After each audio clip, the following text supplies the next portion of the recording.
Culture G. Cultivez votre curiosité. Bien le bonjour, chers auditeurs. Qu'est-ce que je suis content de vous retrouver pour un petit épisode dont le sujet est une figure de style. Non seulement parce que j'aime la littérature et les belles phrases, mais surtout parce que vous aussi. L'épisode Qu'est-ce qu'une litote, sorti en octobre 2020, figure toujours parmi les plus écoutés. Oh yeah! Je le vois comme un défi à relever. Est-ce que celui-ci va le rattraper? On verra bien. Allez, c'est parti! Dans le panel des figures de style, l'anaphore est clairement l'une des plus simples à retenir et à employer. À l'approche des élections présidentielles, je suis obligé de vous faire écouter l'une des anaphores les plus célèbres jamais employées par un candidat à la fonction suprême. Moi, président de la République, je ne serai pas le chef de la majorité. Moi, président de la République, je ne traiterai pas mon Premier ministre de collaborateur. Moi, président de la République, je n'aurai... On peut s'arrêter là. Monsieur François Hollande a fait une très longue anaphore ce soir-là. Pour rappel, c'était dans le débat de l'entre-deux tours face à Nicolas Sarkozy en 2012.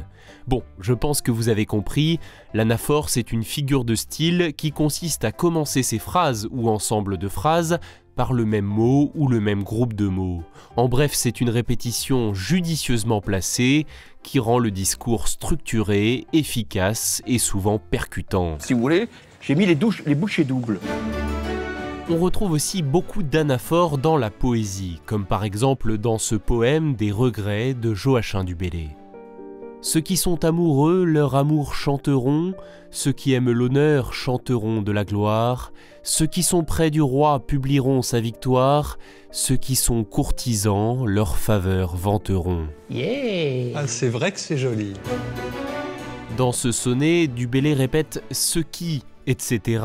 tout du long, sauf au dernier vers où il termine par « moi qui suis », etc. La dernière phrase est ainsi valorisée, elle dénote du reste par contraste grâce à l'anaphore employée tout au long du poème. Parce que oui, l'anaphore sert à rythmer un énoncé, qu'il s'agisse de prose ou de vers, mais aussi à souligner un mot, une idée, une obsession. Elle provoque en même temps un effet musical par une symétrie de construction. C'est d'ailleurs exactement pour cela qu'elle est très employée en poésie. Intéressant. Attention toutefois à ne pas confondre cette belle figure de style avec l'anaphore grammaticale. Cette dernière est un procédé linguistique désignant toute reprise d'un élément antérieur dans un texte. Par exemple, « J'ai vu ma sœur ce matin, elle avait l'air malade ». Le pronom « elle » est anaphorique dans la mesure où il se rapporte à un élément antérieur dans la phrase, à savoir « ma sœur ». Enfin, retenez au moins cela, l'anaphore grammaticale, c'est autre chose. Allez, j'en fais un dernier pour la route.